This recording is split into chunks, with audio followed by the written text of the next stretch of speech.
Assalamualaikum warahmatullahi wabarakatuh. Perkenalkan, nama saya Fitri Andini dengan NIM 2104218. Saya merupakan mahasiswi program studi Ilmu Administrasi Negara, Fakultas Ilmu Sosial, Universitas Negeri Padang. Baiklah, video ini saya buat untuk memenuhi tugas mata kuliah Komunikasi dan Advokasi Kebijakan dengan dosen pengampu yaitu Ibu Dr. Nora Eka Putri, SIP, MSI. Di mana pada video kali ini saya akan mempresentasikan materi pertemuan 2 yaitu terkait dengan model komunikasi. Di antaranya model komunikasi linear, model komunikasi interaktif, dan model komunikasi network. Yang pertama yaitu kita harus memahami dulu apa itu model komunikasi.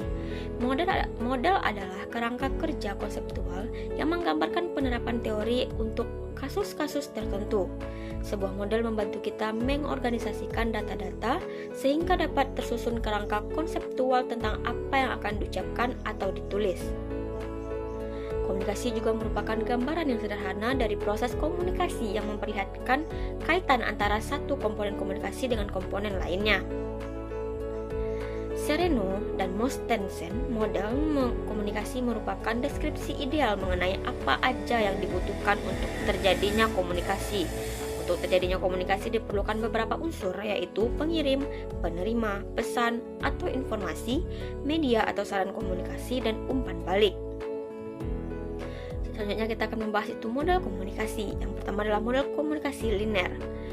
Model komunikasi linear adalah model komunikasi yang sangat sederhana dan menggambarkan komunikasi berlangsung secara satu arah. Arus pesan digambarkan bersifat langsung dari pengirim pesan ke penerima pesan.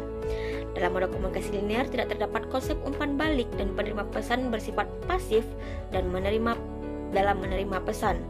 Model komunikasi yang merujuk pada model komunikasi linear diantaranya adalah model komunikasi Aristoteles, model komunikasi Lasswell, model komunikasi SMCR Berlow, dan model komunikasi Shannon dan Weaver. Yang pertama adalah model komunikasi Aristoteles. Model Aristoteles adalah model komunikasi paling klasik yang sering juga disebut dengan retoris atau retorika model. Ia berjasa dalam merumuskan model komunikasi verbal pertama. Komunikasi terjadi ketika seseorang berbicara menyampaikan pembicaraannya kepada khalayak dalam upaya mengubah sikap mereka. Tepatnya, ia mengemukakan 3 unsur dalam proses komunikasi, yaitu pembicara atau speaker, pesan atau message, dan pendengar atau listener. Model ini juga menekankan komunikator sebagai sentral. Agar komunikasi berjalan efektif, komunikator harus memiliki apa yang disebutnya sebagai etos atau keterpercayaan, logos atau logika pendapat, pathos atau emosi khalayak. Selanjutnya adalah model Lasswell. Model ini dikemukakan oleh Harold D. Lasswell pada tahun 1948, menggambarkan proses komunikasi dan fungsinya.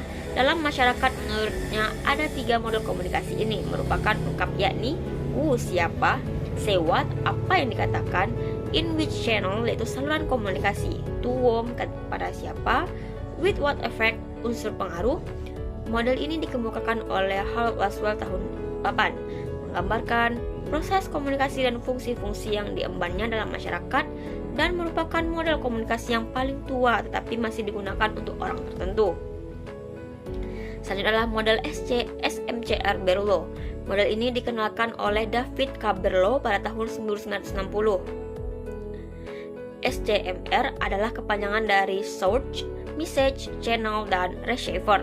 Model ini dapat menjelaskan bahwa sumber pesan harus mempunyai skill komunikasi, sikap pengetahuan, sistem sosial, dan lingkungan budaya komunikator dan komunikannya. Kritik untuk model ini adalah tidak mencantumkan umpan balik dan menganggap komunikasi sebagai proses statis. Meski demikian, model ini tidak terbatas untuk diterapkan kepada komunikasi publik dan komunikasi massa, namun juga dapat diterapkan ke dalam komunikasi antar pribadi dan komunikasi tertulis lainnya. Selanjutnya adalah model Shannon and Weaver. Model Shannon and Weaver menyoroti problem penyampaian pesan berdasarkan tingkat kecermatannya. Model ini melukiskan suatu sumber yang menciptakan pesan dan menyampaikannya melalui suatu saluran kepada seseorang penerima yang menyandi balik atau menciptakan ulang pesan tersebut.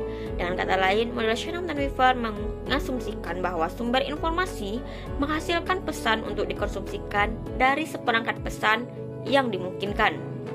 Baiklah, sekian yang dapat saya sampaikan terkait materi pertemuan 2. Terima kasih atas segala perhatiannya. Saya akhiri dengan Assalamualaikum warahmatullahi wabarakatuh.